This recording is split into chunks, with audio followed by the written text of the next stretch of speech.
My name is Bryan Moser. It's my privilege to be here. This is, as you'll learn, I've lived about half of my adult life in Japan, but this is the first time that I've ever had a simultaneous translator. So, yoroshiku onegaishimasu. It makes me, I wish I had one many times before, and so did the people I was talking to. But I'm privileged to be here. I want to thank Shirasaka Sensei and also Kono-san and the team at DADC. It's our privilege to be here with you to discuss and think about Society 5.0. Of course, Professor DeVec is Swiss. I grew up in the United States. And I'm not sure what number our society was last week. I think we lost a point, at least this last week, but not to worry, we will work hard to catch up, but we have much to learn from Japan. So it's our privilege to interact with you. I'm going to continue the conversation that Ali started. And I get the easy job because Ali's covering much more philosophical, tough topics. My job is to help with two very practical systems thinking methods.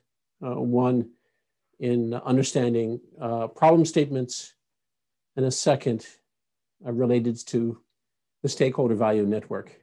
Now, the methods themselves are simple, but much like what Professor DeVec was showing, the technique may be simple, but the thinking and the conversation that they cause can be extremely helpful, especially in socio-technical and socioeconomic systems issues. First, some background. And Ali, I don't know if you're here, but I will also keep an eye on the chat window. My name is Moser. I am still here. That's great. So feel free to jump in as you see. I was an undergraduate at MIT, and as Ali said, in computer science. Joel Moses was my advisor, and I have a graduate degree in technology and policy. I left MIT to come to Japan. Eventually, I got my doctorate at Todai in the Graduate School of Frontier Sciences. And I also spent time with Professor Kimura Fumihiko at Senitsu in Hongo. I was a Shinyu Shain, a new face in Opama Kojo in 1989, one of the first non-Japanese there, working in the AI lab. And then I spent a decade with United Technologies, UTC. And that work was all about complex engineered systems in aerospace and in building and construction systems. I founded a team because I'm very interested in teamwork, as Ali said, especially teamwork across boundaries for complex problems. So I created a company that focuses on the modeling of engineering projects, and especially globally distributed teams. Currently, though, my role is both at MIT, where I'm the academic director of SDM, System Design and Management, and I'm also a project associate professor at the University of Tokyo at the Kashiwa campus. So we're going to talk about stakeholders. We've said that understanding context is important. And even before we understand requirements and needs, we have to take a look at where they come from. We'll talk about representing, or at least trying to represent, needs and how they interact across stakeholders. I'll give you a number of case examples. We'll apply that through a system problem statement, and also we'll teach you the stakeholder value network. By the way, this afternoon's workshop with some of our colleagues and students is both on SPS, the system problem statement, and SVN. So pay attention because you'll be able to apply these in the afternoon. My acknowledgements to our colleagues in the book System Architecture, Professor Crawley in particular, who was also Professor DeVec's mentor, and Bruce Cameron. We teach together this subject at MIT. And there's a translation in Japanese by my friend Hiyakata Sensei from Todai, which is available. So there's, in systems thinking, there's a lot of professional societies and groups, including INCOSE, that does system engineering that has been applied to engineered systems. And obviously, Society 5.0 is broader.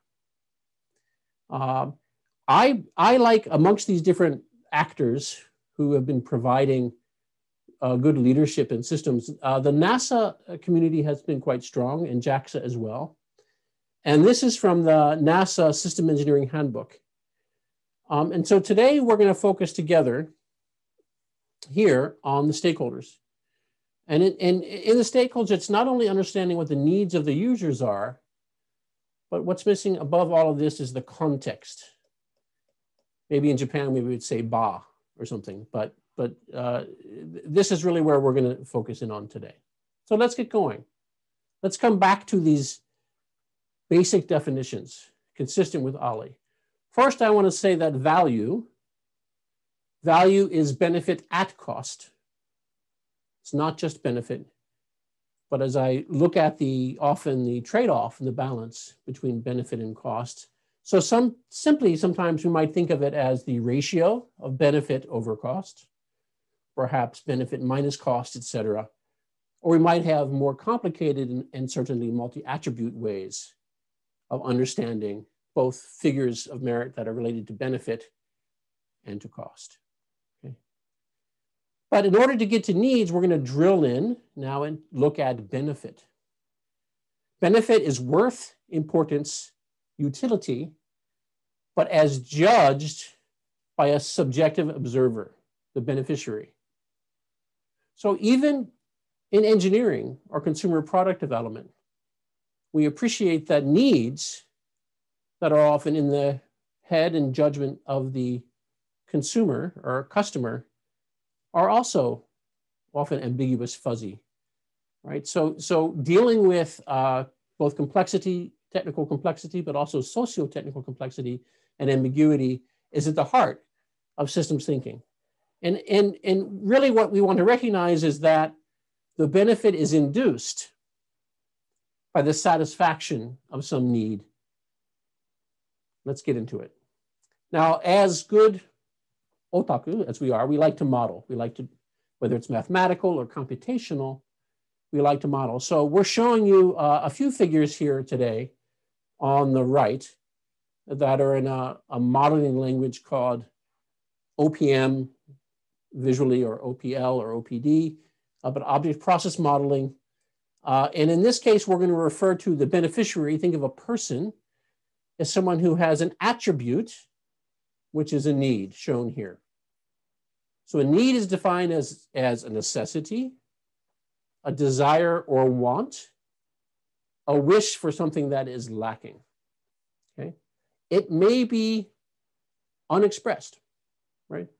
It may be even unrecognized. The marketplace is full of many examples of a company that would produce a wonderful product that people could not say that they needed it before they saw it, right? So we know that there's needs that are also unrecognized.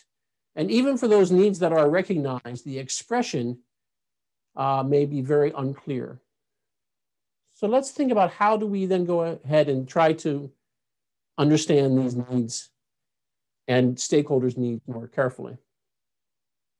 The first, as we said before, it's subjective. So the need is not how, if I'm the producer or the service provider, it's not how I write it in a requirement. The need exists in the mind of the person who's going to benefit.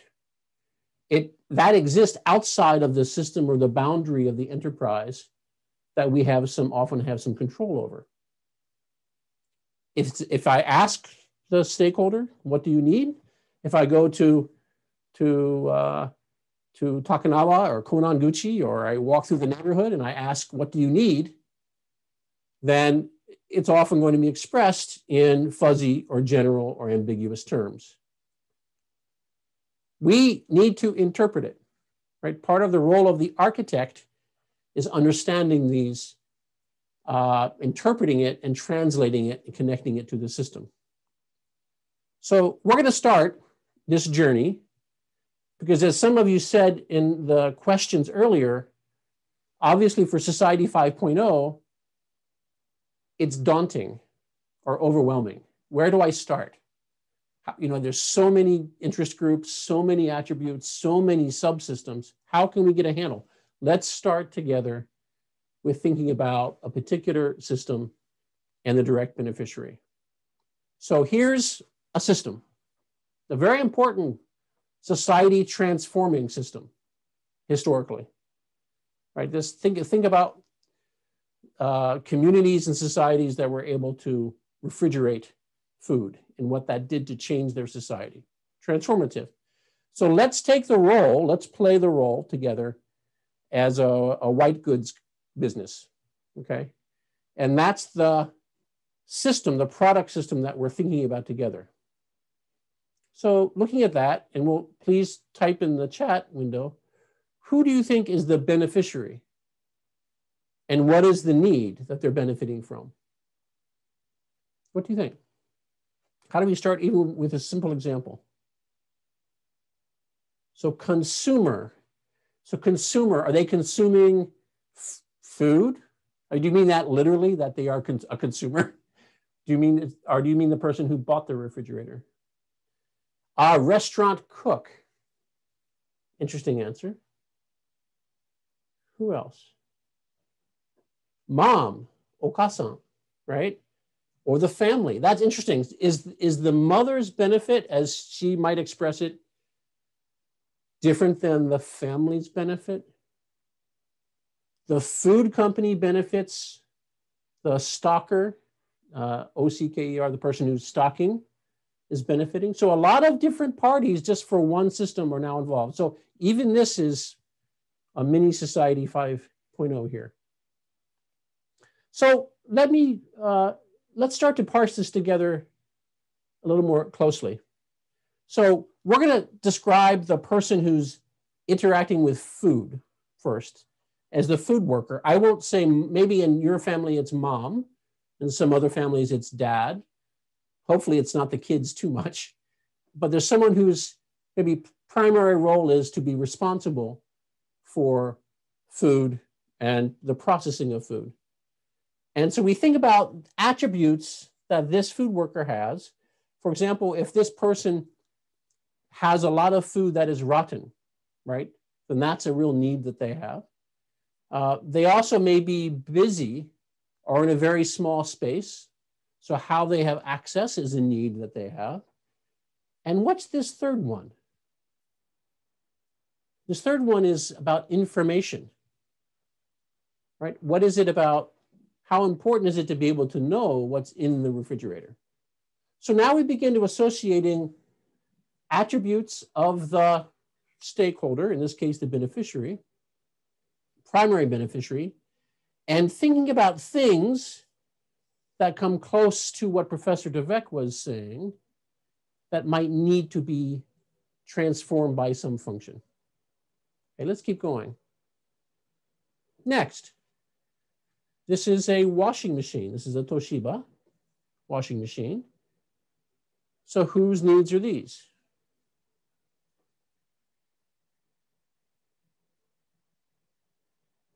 Anyone? And I'm looking at the chat window. So again, mom, the washer. So Takahata-san being gender neutral, that's good. So whoever's washing, it could be mom, maybe it's often mom. Dads too. Good job, Sataki-san. Very good.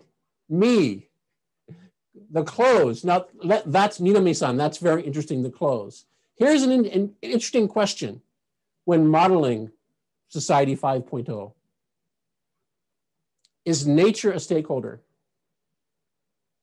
Are the clothes a stakeholder? I think in Japan, our sensibility is more likely to give agency to nature based on history and culture. And that's good. And it's why sustainability is so valued in Japan. So you could choose to, in fact, take some of the objects and provide agency to them in your modeling.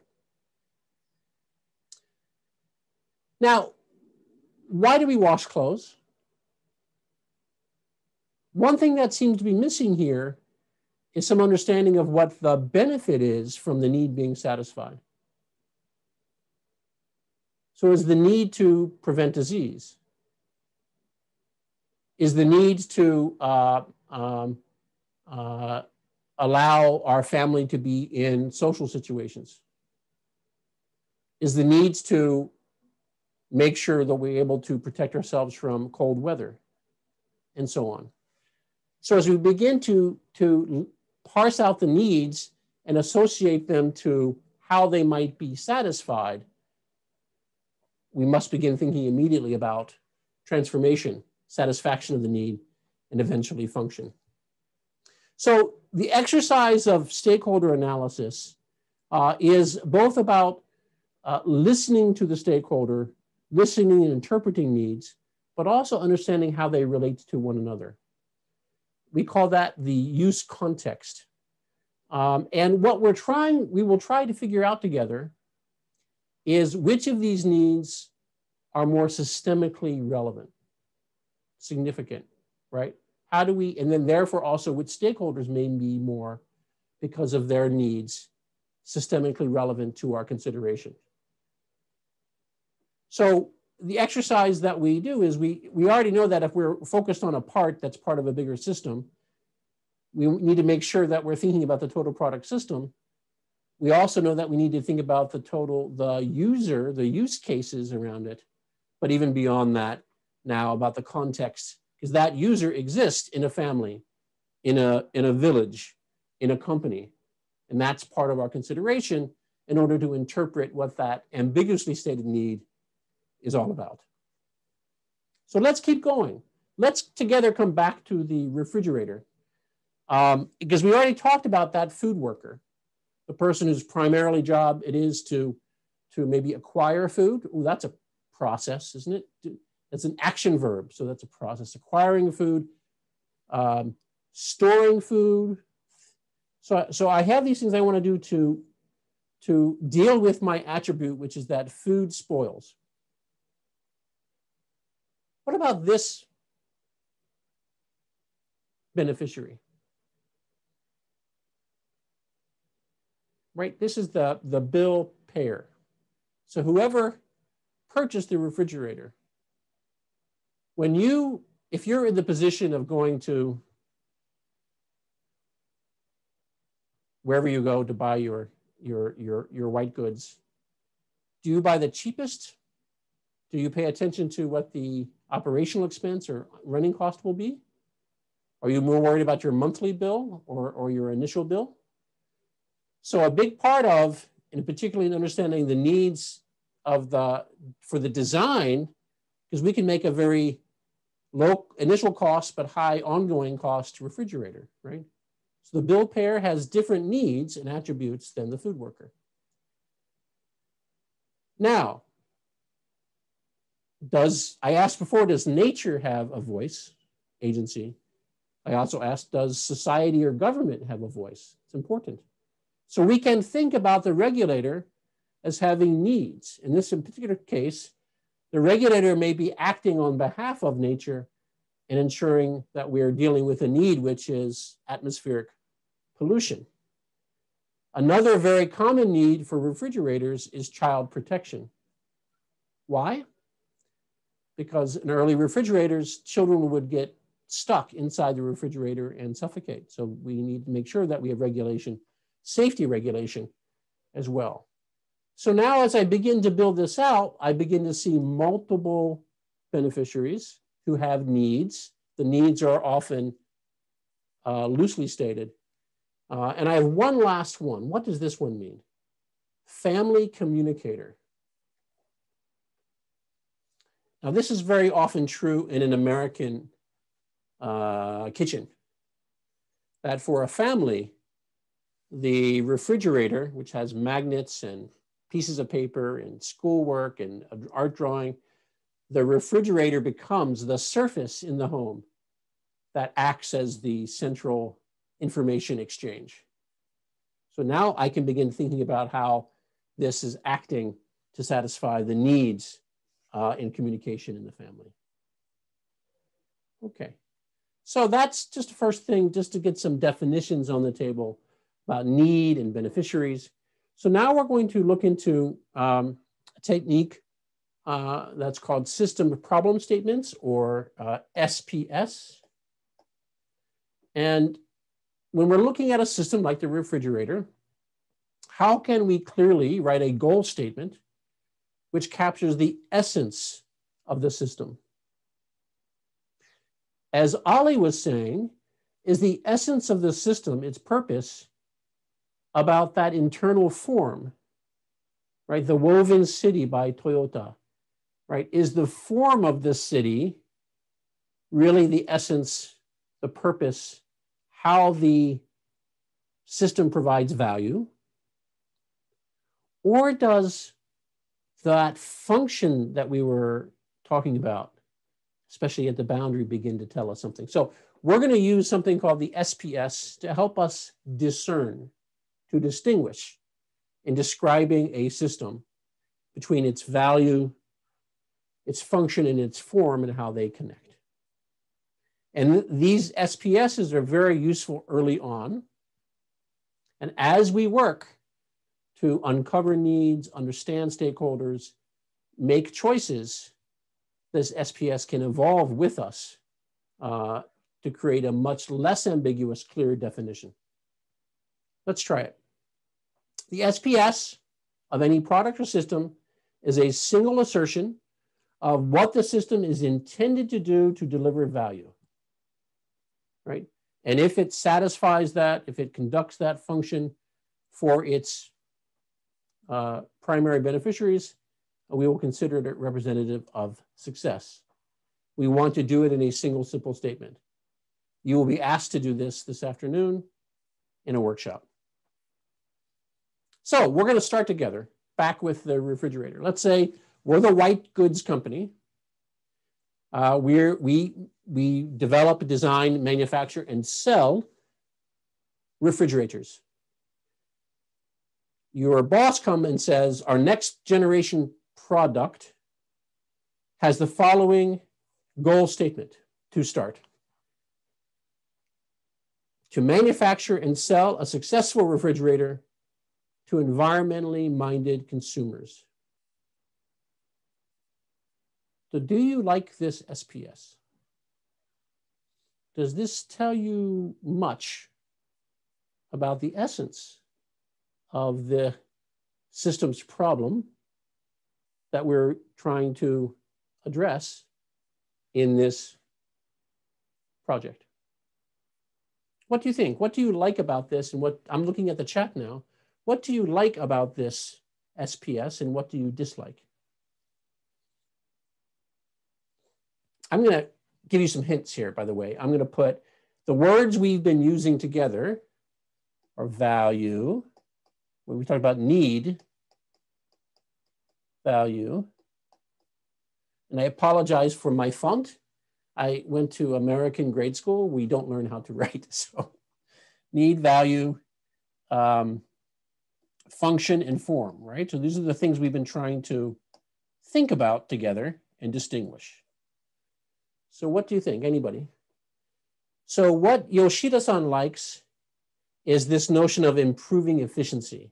So there's something about, it's hinted at here, right? Maybe it isn't explicitly stated, but I think Yoshida-san, what you're doing in your head is by saying a type of consumer, you are interpreting what need that kind of consumer has, right? So maybe we could rewrite that part of it to be more specific about the value that's being done. Next, Kono-san wrote, successful is not well defined, right? And I agree with that. So successful, I mean, we would all agree that any goal statement could include successful. So it doesn't help us make any decisions, right? It's a truism. So maybe successful doesn't help us so much. Anything else?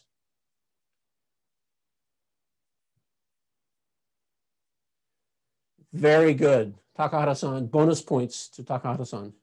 What's really interesting about this goal statement is that it is from the point of view of the business, which is important. The business is a stakeholder, maybe less so than really being focused on the beneficiaries or stakeholders who may drive our design decisions. So let's keep going. Thank you. This is really interesting. So here is a formalism, a simple technique that we use to have this conversation. It's the to by using technique. Has anyone on this call used to by using, either in your studies or in work?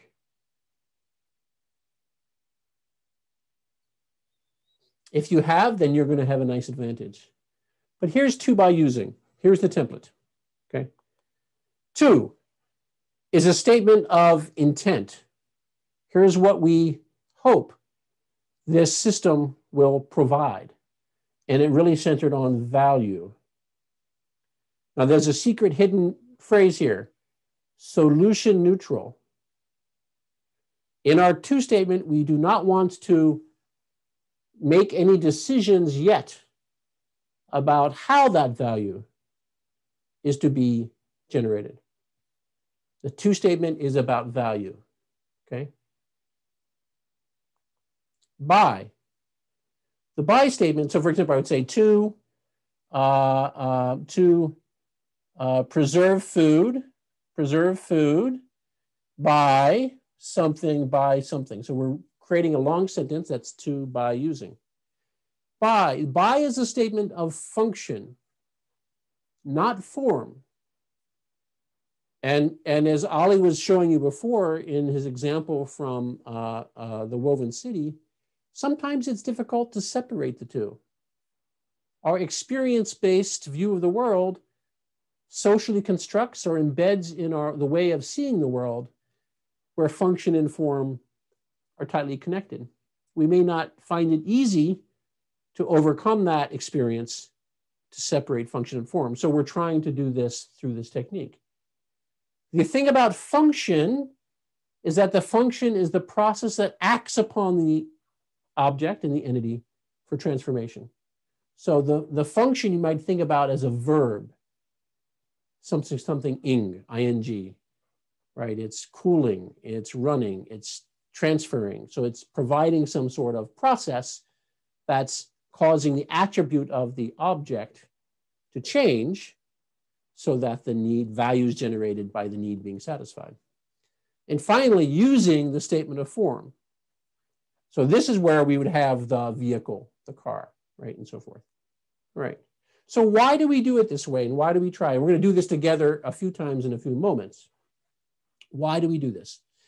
It helps us to focus on what the primary value is delivered to the primary beneficiaries. There's a lot of other things that our system will do internally, necessarily, but as we, especially early on, it's a kind of mission statement for our system.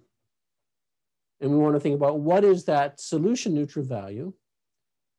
It also helps us then to begin to separate that intent from the function and form. So there's a question here. Is it always better that the SPS include all the aspects of to, by, and using? I think so. And there's even an additional technique that allows you to begin thinking about beyond that with the with statement. However, what's important in the exercise is deciding that's where something belongs in the statement. Is this idea or concept or attribute something of form, something of function, or something of value? And so by having all three pieces, we can have a conversation together about whether something is essential and solution neutral, or whether something is an object or an artifact. And it's often true that we may state something that actually has aspects of value, form, and function in it, and that allows us then to begin to conduct decomposition. Okay. And Ali, this is great having you on the call here. Thank you. And as you said, minimum form. So here's what we're going to try to do. We're going to do our first breakout. I leave it, Kono-san and team, to you to decide how to do the breakout. Any whether in the current teams is fine, or if you want to do random is fine. But I like each team, and we're going to copy and paste this into the window here. Let me try to find it before we go. I want you to choose one of four things: an electronic toothbrush. Here's a nice Omron here. A coffee maker with capsules, a Lavazza, a laundry machine, or a digital camera. And I'd like you to try as a team to spend just 5 minutes to come up with an initial system problem statement for what this product system does. Okay? What is its intent to provide value to, by, and using? On each team, one person should be prepared to type in Japanese or in English is fine, but to type an answer on the screen so we can compare. Any questions about the breakout? よろしいですか、皆さん? Good? Okay, so I'm going to take a moment to cut and paste the SPS format into the chat window. All right, and then whenever, I just did that, so whenever we're ready, please do breakout groups, and we'll call you back in 5 minutes.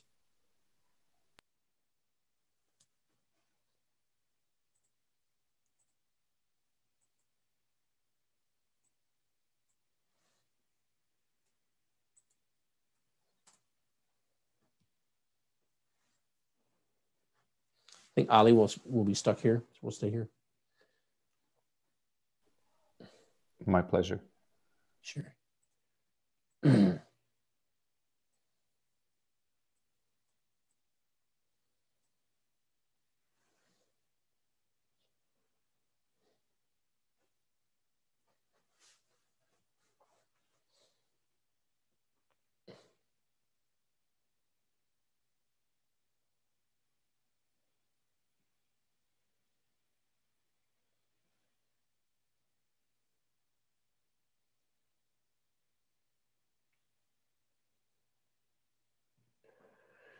So the remainder here are staff, I see.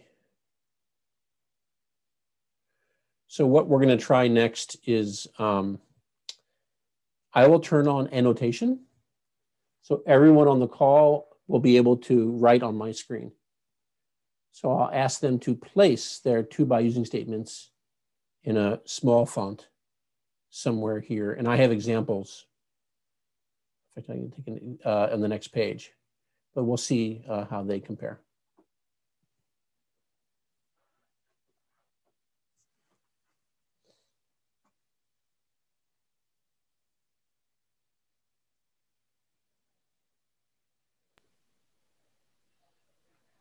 Bryan, on the laundry machine, it's very interesting. In the United States, there's a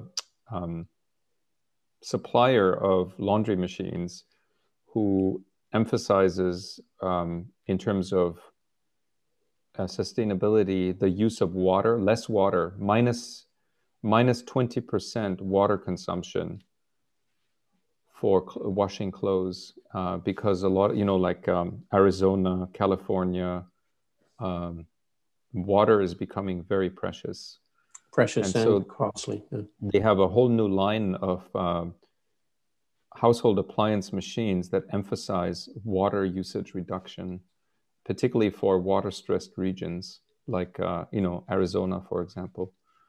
Well, I think for Society 5.0, it's both the Totos and Lixials. It's the toilet companies as well as the laundry companies that should be tying into health. So it is surprising that it's seen as a duty for someone in the household rather than understood as its fundamental function to preserve capability for protection in the family. So.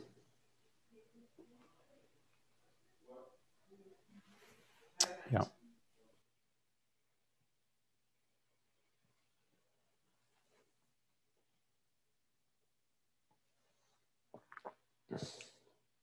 So I'm at slide 20. We have about an hour. That's fine.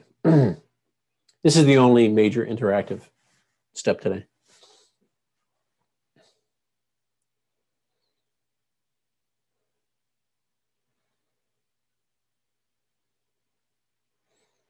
I wasn't keeping track of time. Has it been 2 minutes?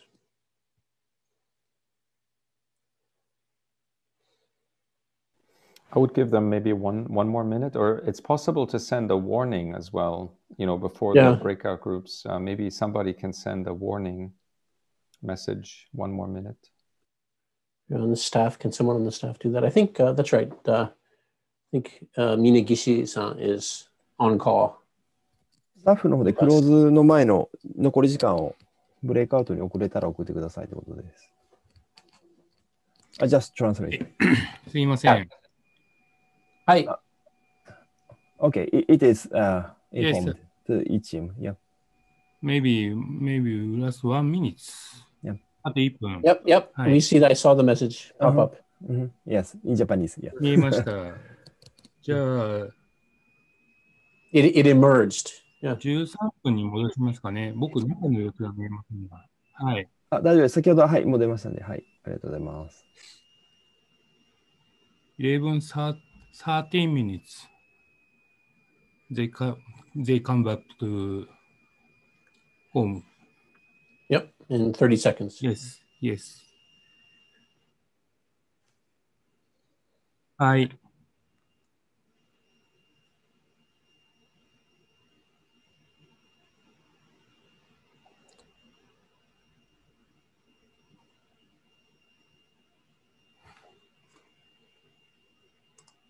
I wonder if they all did the same product. We'll find out.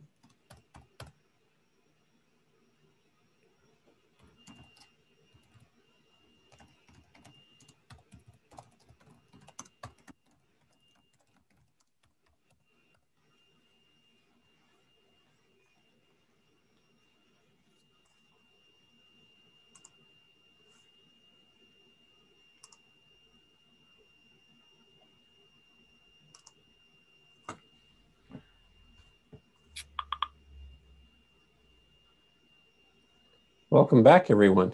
Yeah. Yamazaki-san, what lake is that behind you? No, it's from somewhere on the web. Maybe a fancy hotel. Maybe somewhere. どこだろう? Chuzenji, maybe. All right.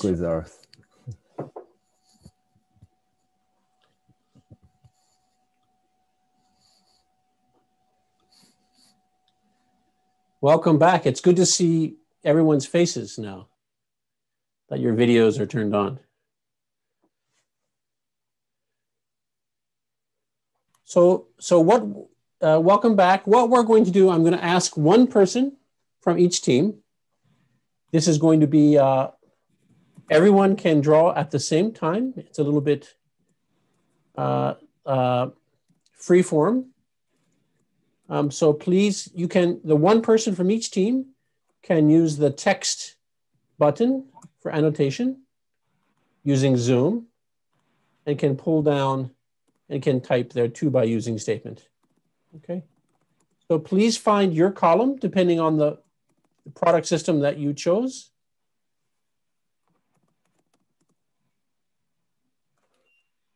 And add your to by using statements to this diagram. Please go ahead. And just try to space it out so you're not drawing on top of each other.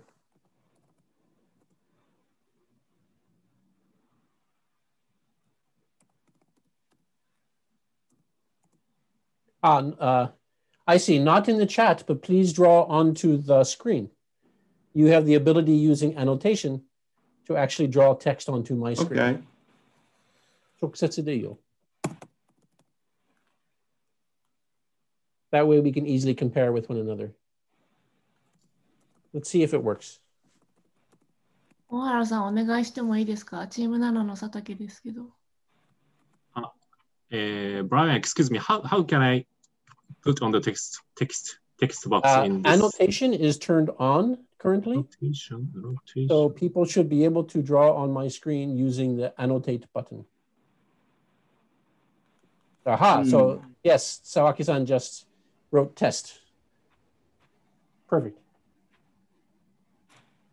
There we すみ go. ません、IPA の田中です。上にですね、オプション表示っていうボタンがあると思うんですけども、そこにコメントをつけるっていうのがありますので、それでできるかと思います。Okay. なるほど。田中さん、グッジョブありがとうございます。Thank you. ありがとうございます。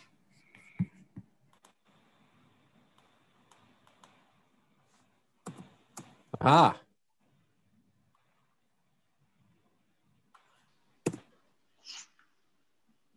Interesting. Very nice for the digital camera.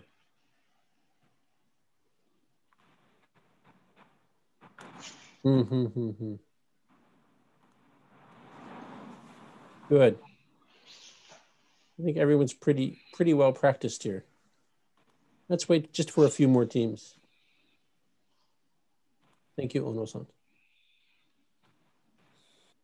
In Team 7, you can move to an empty spot, maybe. Oh, I see. That was Team 7.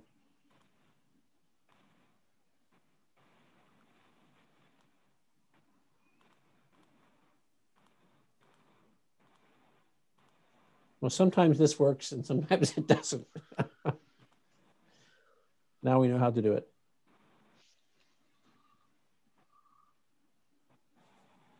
I don't know if Team 13, if you can move your, there you go. Okay, well, let's start taking a look. If you're still writing, that's okay. But we can begin to compare. Let's look over on the left at Team 14. And let me ask, I apologize, look at Team 14 versus Team 10. Oops, Team 5, yes, if you can move your, if you just put yours down, please don't put on top of someone else. Please move it to an empty spot.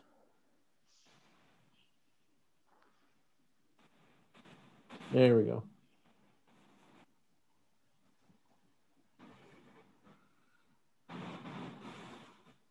Let's see. Well, I guess this is not as working as well as I thought it would. A lot of people did the electronic toothbrush. So let's go to the coffee maker here. So if you have already typed in your comment, if you can go back to your comment and reduce it in size and move it, that would be nice. But let's look at the two statements and ask the question, is it centered on value and is it solution neutral, right? So to provide relaxing time, good, there's no solution neutral. It doesn't identify who, but that's okay. By making coffee drink, using automatic filter machine. So let's look at the function here for a second. Does this function tell us the essential value producing function of this system? Is there anything special or unique about making coffee drink? So maybe I would focus a little bit more on which of the functions is tied directly to this special value of this particular product. Let's go over to digital camera for a second. So Team 7. Team 7 wrote to record memories and my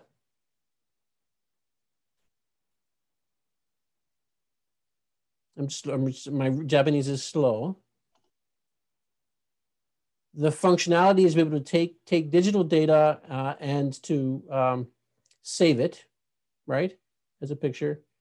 And the technology to do that is a hand carryable lens and an SD card. So there's a storage. So that's nice. What's nice about this is we can already see, you can imagine that the SD card itself is a system. The lens itself, and the lens is a subsystem. And we could break that out and think about what value does this subsystem provide to this parent system that it's in. And we would think about the same thing there. Ali, I don't know if you've been able to read through any of these. Team 9, to reduce the amount of residue left on your teeth by sensing the movement using the position of the teeth and mouth attained from the sensor. This is pretty complicated.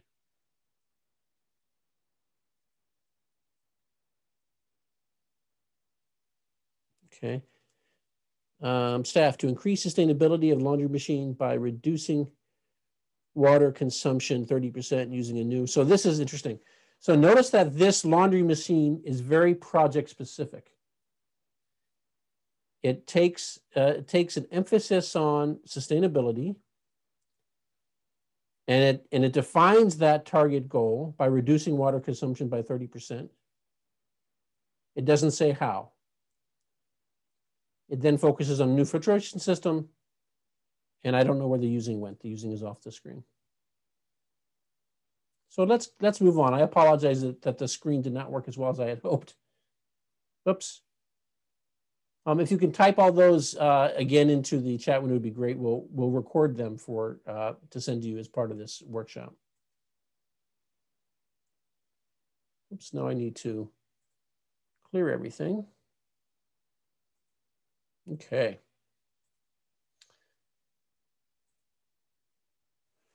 Here's some other examples from prior sessions that we've done. And notice that even for two different teams, you ask the same question, they may interpret this quite differently. So notice that the value here is to make children healthy. Whereas what's the object, the primary object of focus in the one on the right? It's the teeth. So is the tooth the beneficiary or is the child? Let's look at coffee. To simplify making coffee. So notice that we now have a description of what is providing value here. What's the simplification is the need here. On the right, the focus is even more specific. It's about speed and ease here. Let's take a look at laundry machine. To keeping neat more convenient. And this is about cleaning clothes. So notice that again, this object seems to be the clothes as the object of the system, whereas this seems to be something more about the person. Finally, to take a photo with a good smile by improving shutter timing process. So this is very centered on the characteristics or attributes of the photo. The photo becomes the primary object here. And this is unstated, though, is where the memories of the person become the object. So we can see that just by having this conversation, what the system is providing, what transformation it's causing in the world, what needs are being satisfied by whom, can be quite different. So let's keep going. There are ways of doing this that tease out a more ontologically sound differentiation. And using system modeling techniques, we can deconstruct this into subsystems, reconstruct in a systematic way. Let me show you an example here. On the right is a more detailed example of an object process model. And notice that in this model, I have a to statement, which is an expression of intent, value. And so in this leftmost column here, intent, I have a solution neutral process. The oval is a process that's transforming something, and that creates a benefit in an operand, okay? So in the center, that transformation is being supported by a specific system operational function. But in order for that to attribute, there's form that is supportive and is used by that specific process. So I begin to decompose from the intended function through, the intended value through function down into form. But what's missing here? where's the boundary? Where would you draw the boundary in a system like this? Let's come back to that. There's a question of, is this operand inside the system or outside the system, do you think?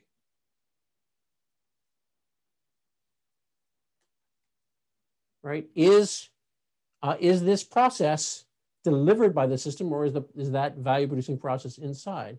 Where is the boundary? If we move the boundary, then actually the essence, the essential value producing function will also change. So that's when we look at an SPS, that's how we want to begin discerning and pulling apart the statement to improve it.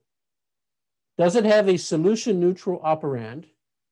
Is there a process working on it? Do we understand what that function through that transformation is generated? Can we take things that are instruments and form and move them away from that essential definition? Let's take a look at an example, beginning with that previous PS for the refrigerator. Okay. We see the beneficiary, the kitchen worker or the food worker shown here. And the attribute that they're working, that they have, that is the object of transformation, is the food rotting too fast. So what is the intent here? Because this is the need. The intent shown here is to slow that rate. But slowing the rate of spoilage of the food, in this case, we have a very specific target by 90%, right? This intent is solution neutral. Okay. The way that I'm going to accomplish that is through its function. So the function itself is chilling, which enables the slowing. And again, each of these, as I go further down in detail towards form, I can increase some specificity.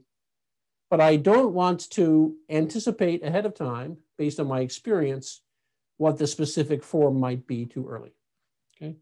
So in some sense, I'm trying to decide what aspects of this system are closer to the need and which aspects are actually part of form. So what's, again, same question as a moment ago, what's missing here? The boundary. So let's look at that. If this is a refrigerator, where do I put the boundary?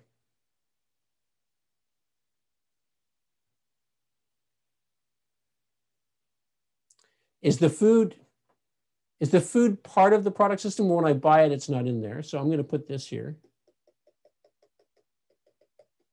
Right?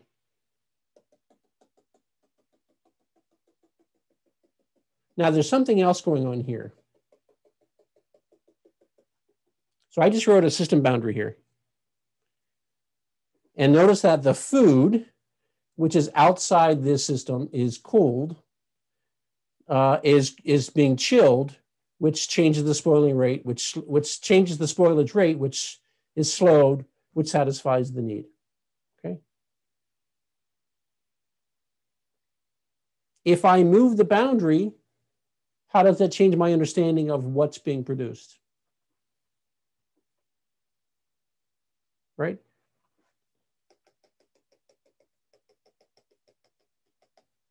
If I change the boundary,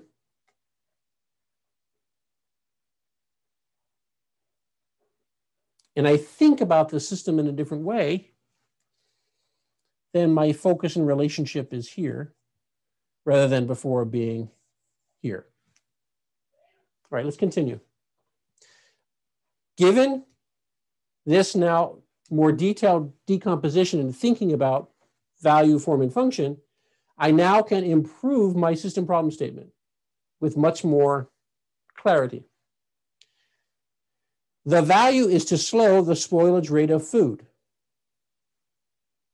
By chilling, that's the function here, efficiently at 40 degrees using a refrigerator, which is form, right, of internal volume of 16 cubic feet. So we've gone from a previous SPS, which was well-intended, but had a lot of, was centered on the business rather than on the value-producing function, and didn't give us a way to deconstruct some of the assumptions made. What does environmentally friendly mean? So we would argue that this SPS here is far more useful in allowing the group to have some shared understanding about this system. Okay, good. Well, that's your introduction to system problem statements. You're going to rehearse them a little bit this afternoon with our team, but focused on mobility. So something that's closer to a Society 5.0 question. Okay. Are there any questions about SPS?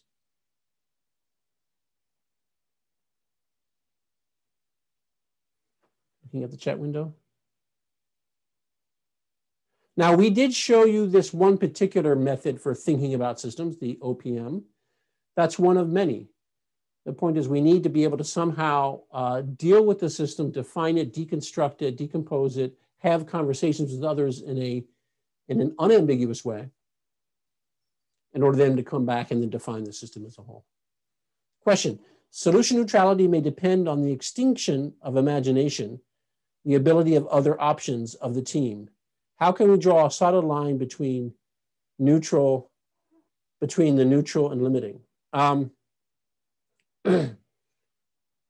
it is true that, as I said before, that our experience and other cognitive limits imply that we often have pre-existing notions of what the solution must be, and those are constraints. And in Japan in particular, you know, Japan is a experience-based society, and many careers are often very gemba-based and experience-based. So that's a strength when things are stable, and it's a weakness when things require departure from past patterns. I would say that these systems techniques and systems thinking, particularly this differentiation, making sure that we have solution neutrality is one part of it. But then, in fact, practicing creativity, practicing ideation, and other techniques are also meant to stimulate that difference. Another question is, there could be numerous boundaries. What are the criteria for choosing a boundary? That's a great question. The boundary should be for the question of a particular beneficiary at the point of the value producing function. So at the edge of the system, the function that provides and acts upon transformation is where the boundary should be.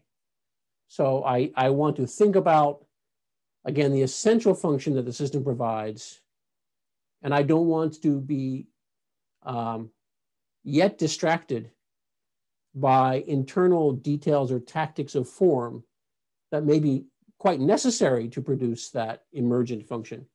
But those internal details should be away from the boundary. And then, of course, these are hierarchical systems of subsystems. So the subsystem within the system itself will have boundaries, and we can think about this in layers as well. Great, thank you. So let's move on. We have about 40 minutes or so. And multi-layered, just another question from Takahata-san. 2 can be multi-layered as evidenced by the 2 examples of the toothbrush. As much as I think keeping child's health 2 is fundamental, for system engineering's sake, it is too abstract and beyond reach. The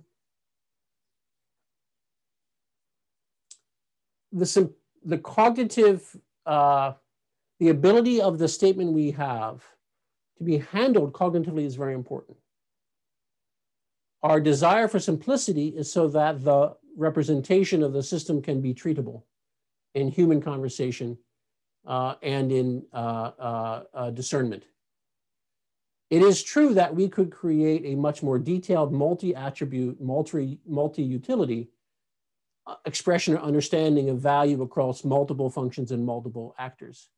However, the only person who's going to maybe even believe that expression is the person who made it, right? It's not useful to us.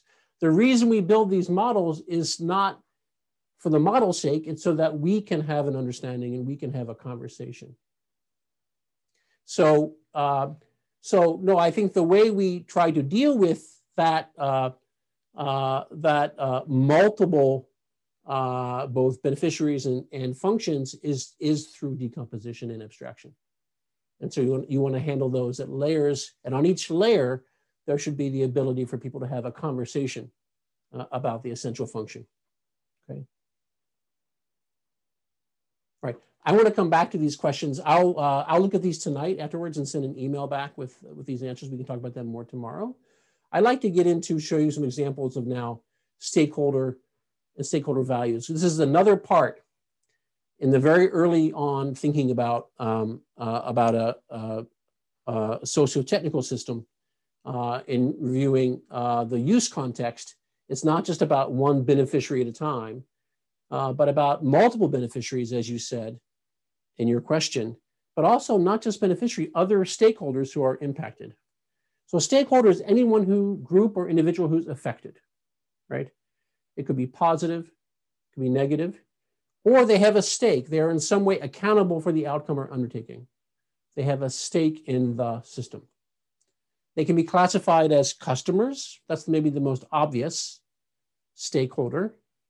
They have the specific need. They've requested a product, and they will receive the product.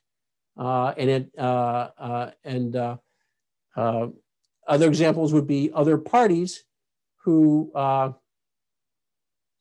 influenced or constrained that example. So let's look at some examples of customers. So in this case, we talked about the food worker. We talked about the mom and the dad, right?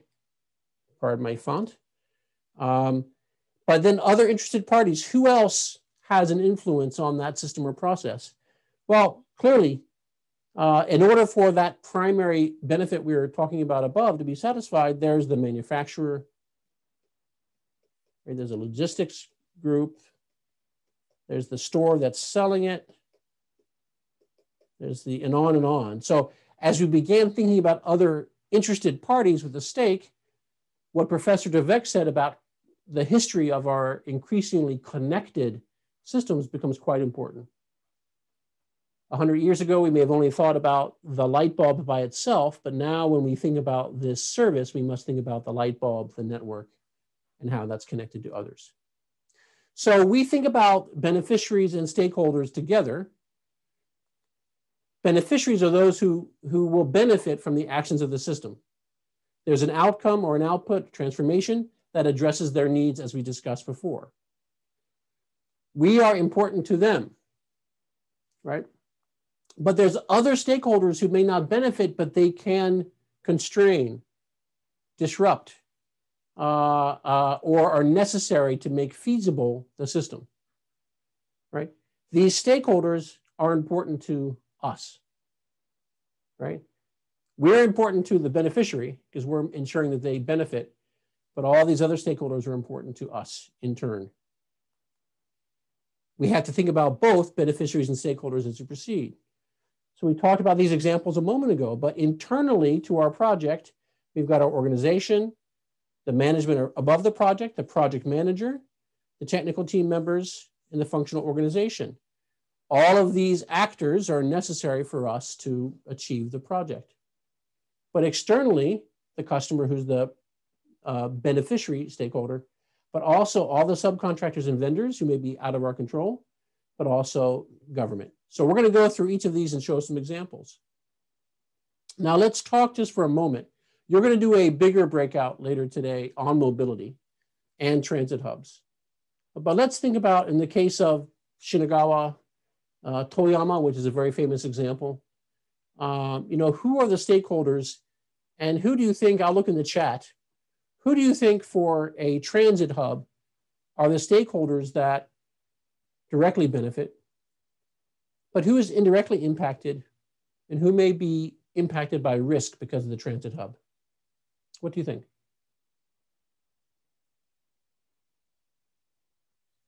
Obviously, the commuter passing through and the resident who exits or enters the transit hub, They're clearly direct users and beneficiaries of the system. But who else should we be paying attention to?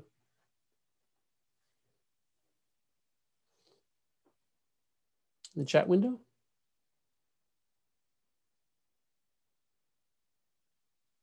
Anybody?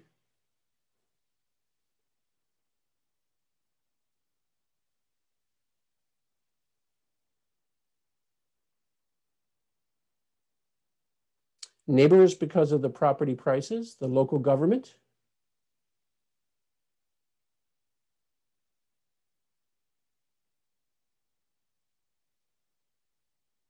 The central government, the local government, so there's multiple layers of government here.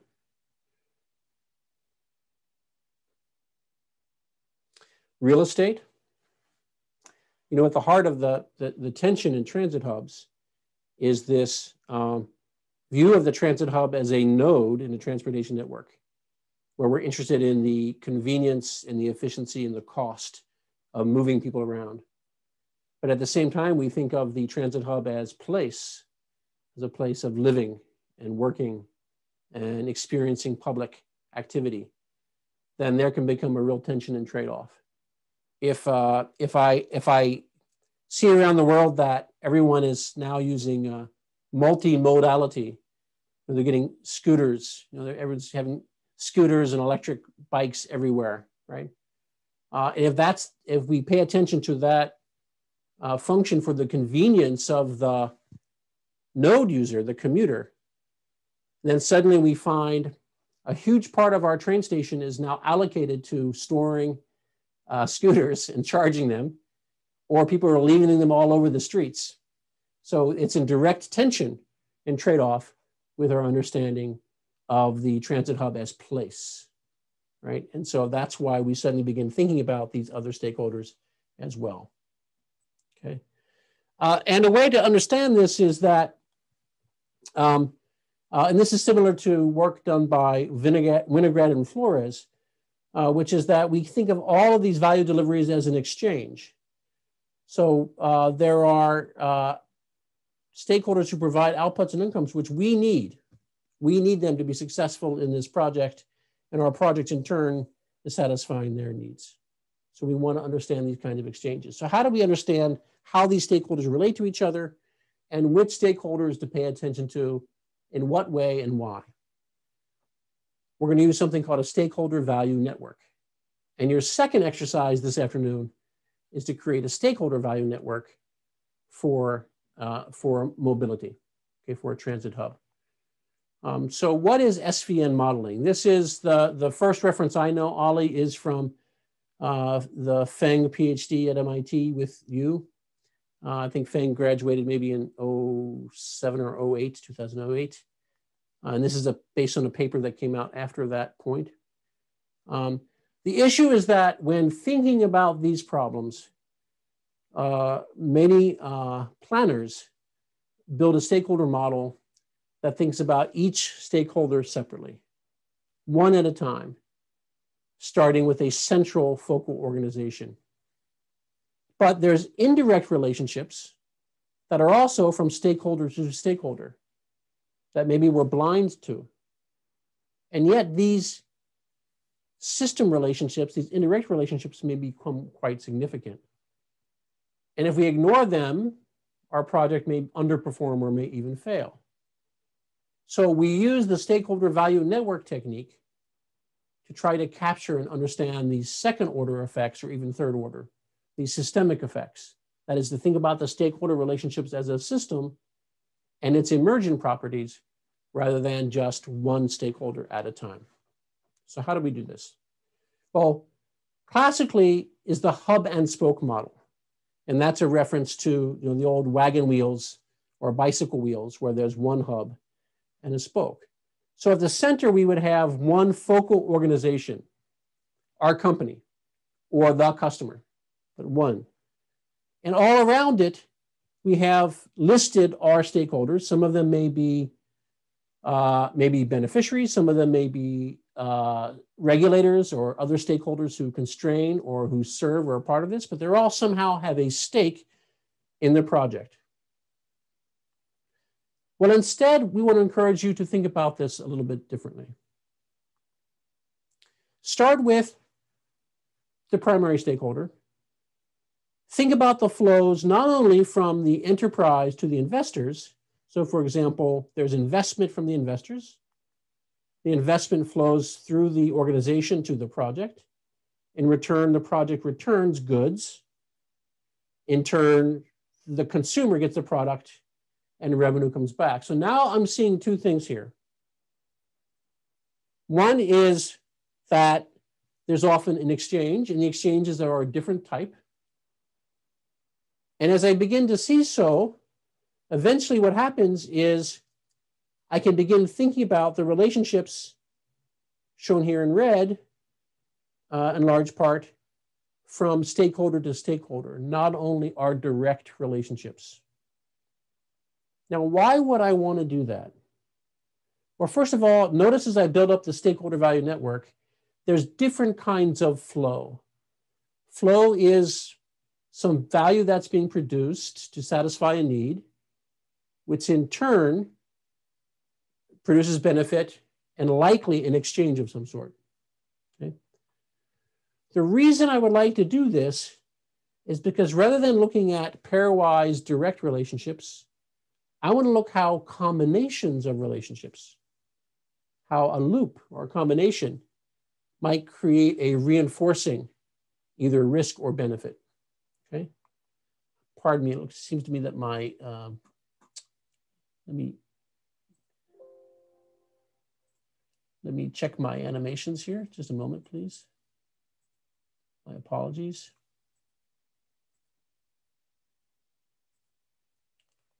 Okay, there we go. It's now by hand. So in this case, if I start at the enterprise and I realize that I'm providing technology to the project, in turn, the project creates a technology transfer to a host country. That's part of the relationship with the project, which in turn increases influence with the host country government, which then in turn comes back to the enterprise. This is a particular loop, if I go all the way around here, that together increases a positive benefit for future project approval in a reinforcing way over time. If I don't look at the loop, I'm not going to see and be able to somehow calculate and understand those indirect effects. So here are the steps to create a stakeholder value network. You can imagine them, we just kind of step through it by hand.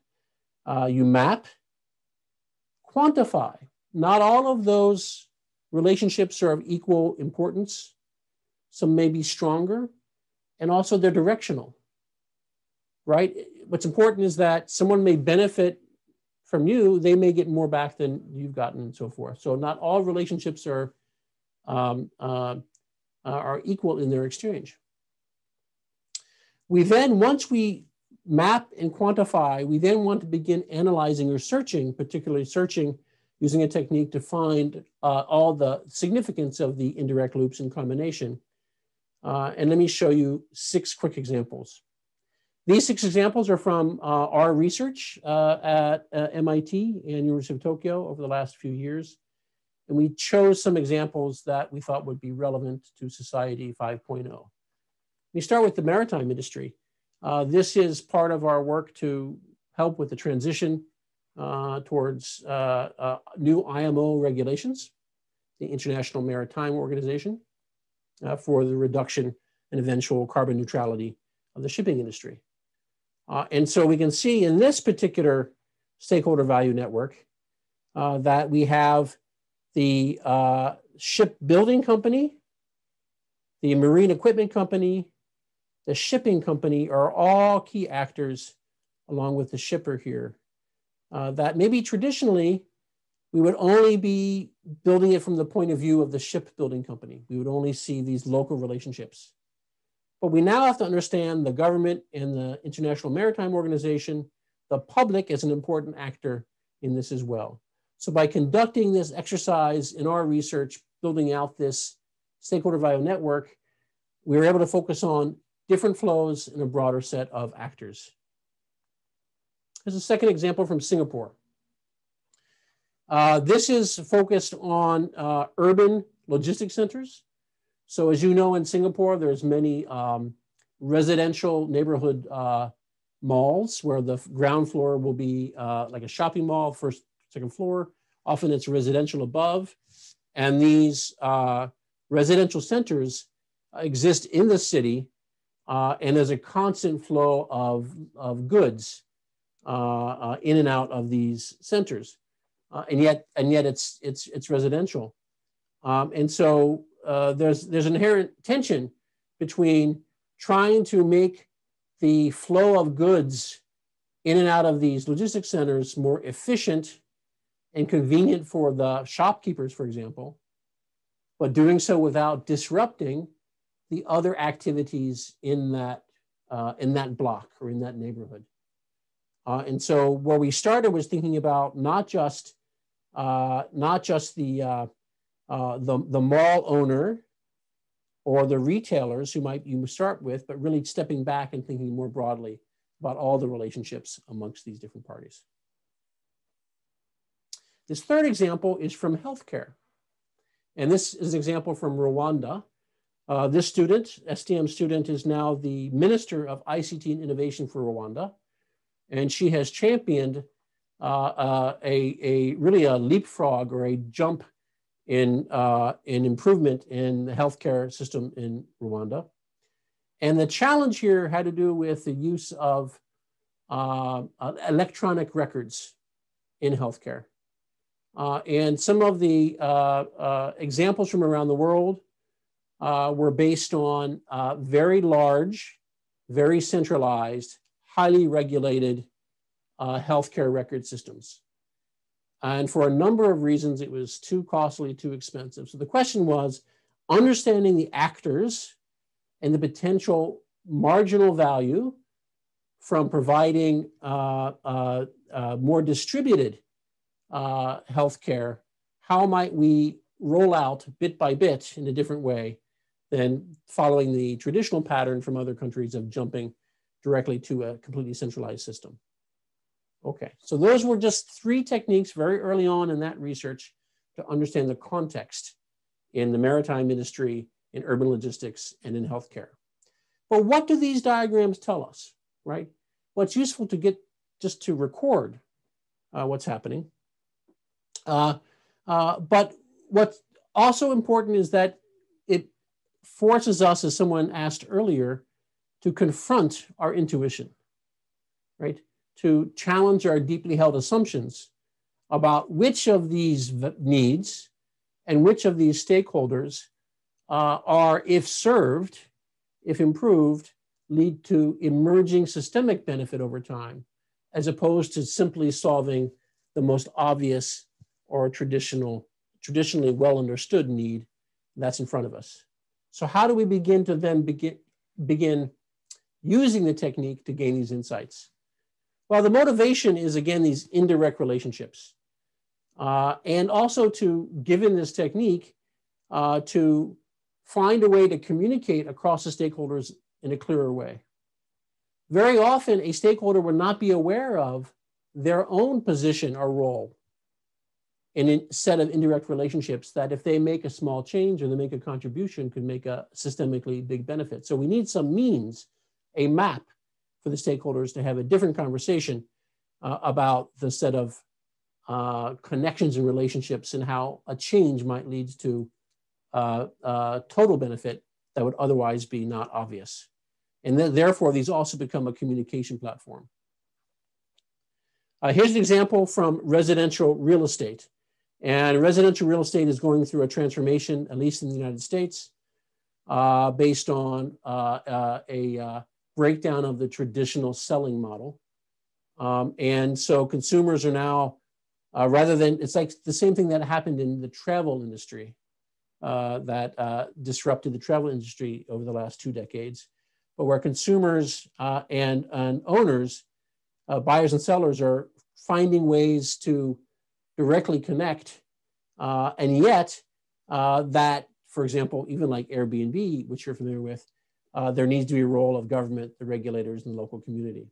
So the first step here in this thesis was to begin thinking about not just the relationships, but there's significance in their type. So we became in a Kano-like way, we can begin thinking about the differentiating benefit ranking and constraints and strength of these relationships as we go, and that begins to help us. So the key question here is, what is the difference between only viewing the pairwise flows and viewing the network flows?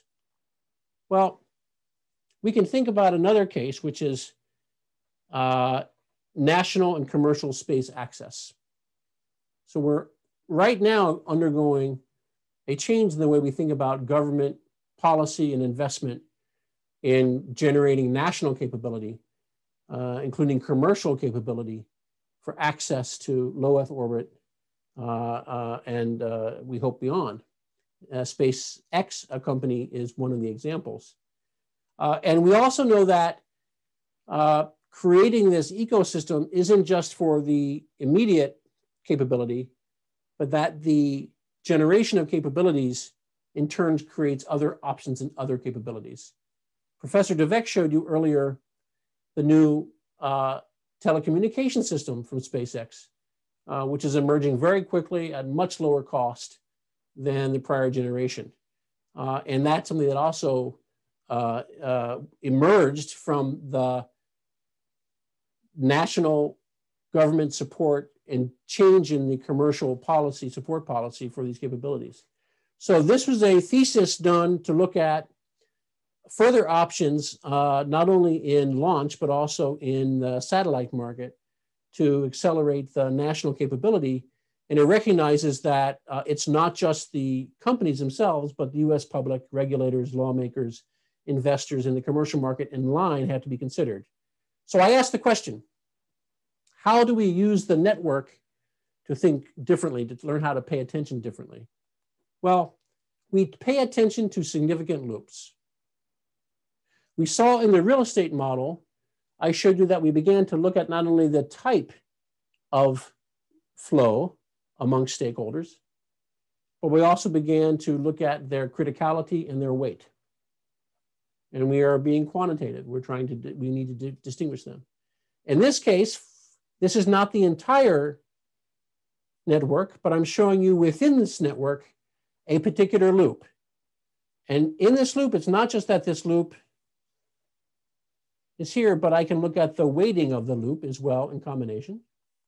And here's another loop, and I think this, amongst all the enumerated loops we could find, this one on the left was, I think, most significant. And then soon behind was this loop, which goes from the commercial space market, providing infrastructure to the space launch providers, which provides launches to the US government, which in turn helps them build up and provides infrastructure to support the space launch providers, which then improves their capability to provide commercial launchers in turn, right? So we see this reinforcing loop. Now this reinforcing loop here is not as strong as the loop that is on the other side. How do we compare these two different loops? One seems to be about national defense and safety on the left, and then the one on the right seems to be about the emerging commercial market. Now, how do we find loops? Question, is there a theorized methodology to do the mapping? I once learned how to analyze industry by mapping them based on supply chain flow, so I can find dissatisfaction from some stakeholders. Yes, there is a theorized method for doing this mapping, and we're giving you a hint. We're showing you some examples. But I don't think, Ali, feel free to speak up. This is different than process or value flow mapping that we've seen in the past, in that the significance of doing the mapping is actually then to understand it as a system, which is different than the way that other classic 1990s approaches to process mapping and or the work by Winograd and Flores as well, and their mapping took place. Ali, I'm not sure, are you there? Yes, I'm still here. I'm still here. Yeah, I mean, would you describe, can you think of, other than this, the SVN approach that we use, other theoretical approaches to describe how to do this mapping? Well, you know, I think most organizations they do formal stakeholder management, but they do it very intuitively. And it's done, you know, in the heads and with the experience of a few senior leaders. So it's a cognitive, a mental model of what are the key stakeholders in established markets. You know, say, for example, the automotive industry, those stakeholders, I think, are very well known, and everybody knows this map in their head. But I think it's in the newer systems. But even in traditional industries, the stakeholder network can change over time. And I give you an example. In the United States, you've all heard of Tesla. Tesla is very famous, Elon Musk. One big thing that Elon Musk has been trying to do and is doing is to remove a stakeholder out of the existing system. And that is the dealers, the car dealers.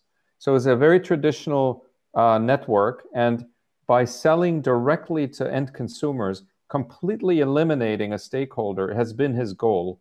Obviously, there's a lot of benefits to that for Tesla. And so that's an example of a disruption of a stakeholder network even in a very traditional industry. And so the benefit of this approach that Bryan is sharing with you is it formalizes, it makes explicit these relationships, these different flows of money, of political influence, of value, and is an essential method for progressing on Society 5.0. Thank you, Ollie. That's good. There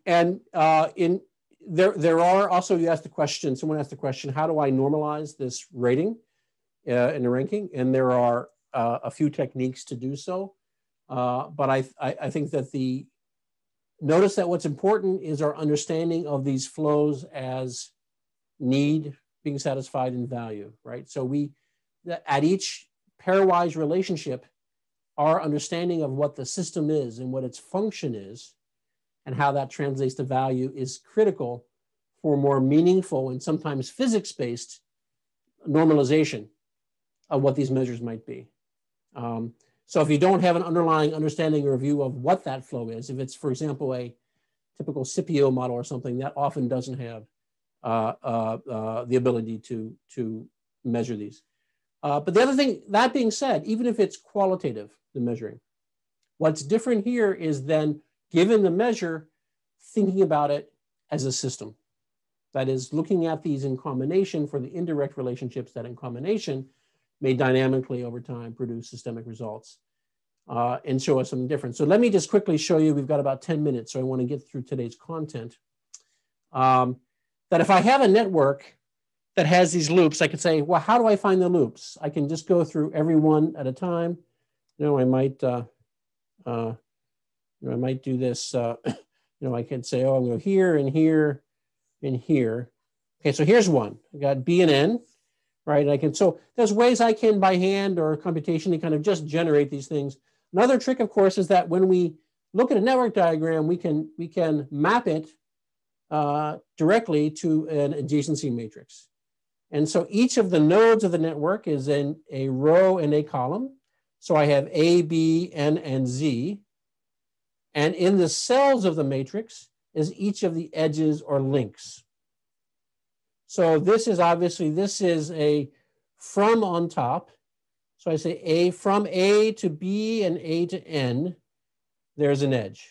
So from A to B and A to N. So this is a direct corollary. This is the exact same representation, meaning as the network diagram on the left. And so the useful thing we want a way to systematically find loops. And if I take the product of the adjacency matrix against itself, then what this finds for me is any participation of a node in a two-way loop, right? So a mutual loop. So because it's shown in the across the diagonal. There we go. Hold on. There it is. I have 1 and 1 here. And this tells me that B and N are involved in a direct relationship. So that's it. And I know that's it. I know that A and Z are not. If I in turn multiply this adjacency matrix against itself for a third time, then I say it shows me the participation of any node in a three-way loop. So I see B, N, and Z are involved in a three-way loop here. So B, N, and Z, right? So that finds it. So this gives us a way to systematically enumerate and then systematically evaluate the indirect loops that we would otherwise, especially with complexity, find it quite difficult for us to use our experience or use our cognitive power to find. So let me wrap up in the next with one more. Could you please show some methods for quantifying? Not today, unfortunately. I mean, that's another hour or so. But it's not, there's a range of ways to do it. I think what's more important is your judgment of the meaning of the value at the edge. And then you can imagine the different combination function once you have a loop for thinking about how it comes together. If I could jump in, Bryan, really quickly, yeah. Some of the flows in these stakeholder value networks are actually very quantifiable through data and reporting. For example, the financial flows are typically, at least this is in the official economy. You know, in some countries you have, it's the unofficial economy where there are financial flows that are not well known. But I think in countries like Japan and the United States, the financial flows are relatively easy to quantify. Then you have the flow of data, and which is important for Society 5.0 and DADC. So how much data is flowing between different stakeholders? Increasingly over the internet, that is also information that we can get. At least we can bound or estimate it quite well. But there are other flows that Bryan has talked about that are much more difficult. And these include more soft factors like political power, like influence, things of that nature, which are very important in practice. Those are not as easy, and you can only quantify them through interviews, surveys, through essentially social science methods. Very good. Thank you, Ali. And again, these are the sorts of things that we'd love to follow up with you on more, and we'll talk a little bit more tomorrow about it. I'd like to wrap up today's introduction to SVNs with a pretty complicated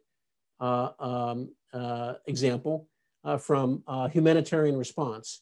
And our student, Lieutenant Commander Baresi, who's in the US Coast Guard, was on the first boat to make it to New Orleans after the hurricane. He's in the engineering corps. And was part of that rescue. And so he became very personally invested in understanding how the Coast Guard, and not just the Coast Guard, but really there's an entire broad set of organizations, what's known as the cluster approach, shown here on the right. And the cluster approach includes, during preparing the disaster itself, response, and recovery, which are the four stages, the cluster approach is it's an architecture for how these different organizations agree to come together and to respond. And this cluster approach was a significant advance compared to the prior custom, which was often ad hoc. Each government would be different. In some cases, the Red Cross would leave. In other cases, others would leave. So this already was an advance. But Lieutenant Commander Baresi asked the question, if we use stakeholder analysis and systems thinking techniques, might we think about this as a system? So first he began by looking at all the actors. This is quite hard to read, but this is a representation of the standard cluster approach as used by the following actors. There are several parts of the interagency standing committee, so the UN, non-UN, Red Cross and Red Crescent, and a consortium of NGOs. There's other NGOs, donors, and donors. What I've heard from listening to this research is that very often in a crisis situation, you get very well-intended donors, church groups, other people who are constantly showing up, and they may actually make things worse or put themselves in danger. So how do you coordinate all these people? It's a problem. And then the governments themselves, including self-defense forces and military, and so forth. So this is an expression of how they are to react and organize for it. So he said, you know what, it's hard to deal in the network view. So I'm going to do the same thing. I'm going to represent this same network as a matrix. And so this matrix shows two kinds of connections. The direct connection, which is a statement in the cluster policy that these two organizations at some stage or point in the process are to be working together. And then he looked at where there's an indirect connection, that during this process, there would be some sort of support or indirect relationship. That's where he went first. So this is now an expression of the existing as is of that network diagram. Then he asked the question, what if I add an additional kind of relationship focused on certain cross-cutting issues where there's a level of collaboration and coordination that are needed? And he began thinking specifically about infrastructure, communications, and security as one group, and also health and wellness. And what he recognized is that there were some unstated flows, unstated relationships in the standard policy that he would now include in this matrix. And by sorting sequencing the matrix using a technique called DSM, he was able to see better how certain groups, remember each of the rows and columns is a stakeholder in the cluster approach. So based on this, he began to see that within this system, total system of organization, there were actually several layers that made sense for tighter collaboration and coordination in the cluster approach. And so as he went through this, he ended up coming up with a recommendation for additional responses of organization during a humanitarian crisis around logistics for infrastructure, logistics for wellness, and so on, and came up with a final recommended architecture. Now we're going to talk tomorrow much more about what are architectures, because I've jumped from stakeholder analysis to architecture pretty quickly here. But I wanted to show you a much more, I think, significant example of how being quantitative and thinking in a structured, modeled way about stakeholders and relationships can lead to some pretty serious thinking about how we might organize our Society 5.0 enterprises differently.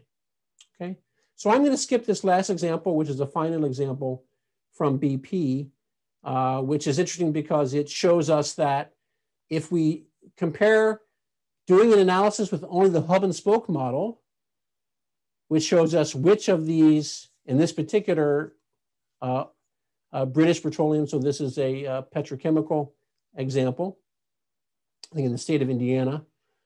This shows us the imbalance of attention and benefit to and from certain stakeholders with this particular enterprise. It shows us about using SVN, we get a very different sense of the balancing. We see more value because the indirect relationships are generating more value. And also we see, in particular, looking at the state government and local government, we see a much more significant representation of their interests in this network than if we had only looked at a direct hub and spoke model. So that's a really, really quick introduction. But I just wanted to make the point that the reason we use the systems thinking, modeling, and techniques is to move beyond our experience-based or ad hoc policies towards ways of examining where to pay attention differently. Okay, so that's, I made it. I know I'm just maybe just on time, but I want to thank you. This is so much fun for me. And again, and to have a simultaneous translator I may need to hire one full time now. You don't want to hear my Japanese version of this presentation, but in summary, stakeholders and needs. Stakeholder is someone who is affected by or accountable for.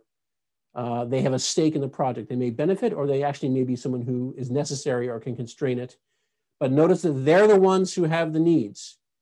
It's how they perceive them subjectively. It's in their head. They may state them, but they may state them very ambiguously, or they may not state them at all. We talked about using a system problem statement to begin discerning the essential meaning, purpose, hope for intent of the system, and pulling apart value from function from form. And we talked about a stakeholder value network, which is a technique that pushes us to look at the indirect relationships in combination. So we look at our enterprise as a total holistic system rather than looking at just our pairwise relationships. Why do we do all this? It's so that we can overcome our cognitive biases, our experience-based assumptions, our deeply held assumptions, to step back. We want to see context. We want to look for value and the essential meaning of what's essential to the project. We want to be able to communicate with others about the system that we're working with together. And these methods allow us to begin using systems techniques to analyze the system for significance. That's it. So any questions as we wrap up? Kono-san, when do you finish designing SVN? Is it an agreement of the related stakeholders?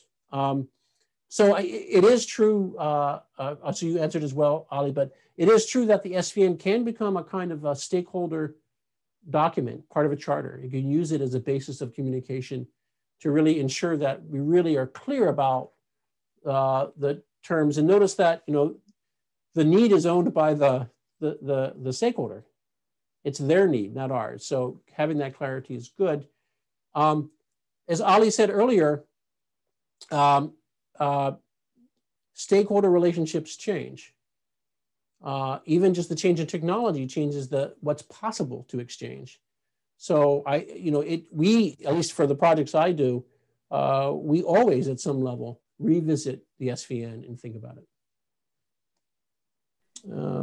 If I can just add to that, Bryan, this is really, I think, at the core of the challenge for Society 5.0. If we interpret Society 5.0 in particular, since, you know, DADC falls within the IPA, Internet Promotion Agency. So if we think about the information system in our society, the internet, the flow of data, it's very, very different in different countries. And I think I mentioned this at CIATEC. In some countries, like in the US, a lot of the data is owned and managed by private companies. And they have become almost too powerful. You saw recently that the US government has now essentially started to legally pursue Google essentially as a monopolist because they know so much about us. They have so much data from us. In other countries, the government has a much bigger role. And in Europe, the private citizens, the ownership of the data by private citizens is key. And so it's a very, very different stakeholder network in these different contexts. And the nature of the relationships, some of them are informal. Some of them are based on business transactions, market mediated, and some of them are based on regulations and laws. And so designing this regulatory framework and designing the SVN for Society 5.0 is really a big part of the job. And it's very, very complicated and challenging. But this method, SVN, that Bryan has presented is very powerful to make it explicit, make it actionable. Thank you, Ali. And there's another great question about how this, first of all, this technique that we've shown you is one of maybe 10 or 15 techniques which are part of a kind of systems thinking toolkit. And what's important about any of these techniques, the technique itself, like Go is not hard to learn. It's hard to be good at it, right? I mean, the techniques are generally straightforward. Those are just the instruments. I think what's important here is, in the face of complexity, is a kind of humility, recognizing the limits of our more traditional cognitive approaches, and especially in a highly experience-based society. And there's a wonderful question about regulation and law. And I would say my broad answer would be that in the face of complexity, we move from being purely standards and practices based to being principle based. And that we understand that even for the best of intentions, that some changes, consequences, new dynamics may lead to, over time, over the life cycle of a public system or a public-private system, unintended consequences. So in the face of that complexity, we all need to be a little bit more humble and curious, and to follow principles-based approach to understand what is likely to happen, and collectively then to be, through co-creation and co-design as a community, come up with answers, as opposed to having fixed standards and purely practices-based regulations. And there are good examples of how, I talked about commercial crew for NASA a moment ago. There are examples how the role of government can be to stimulate the ecosystem and to provide the means for discernment of systemic effect, rather than simply being enforcer of a flat regulation. It's maybe a good conversation to have sometime about the role of government in technology development.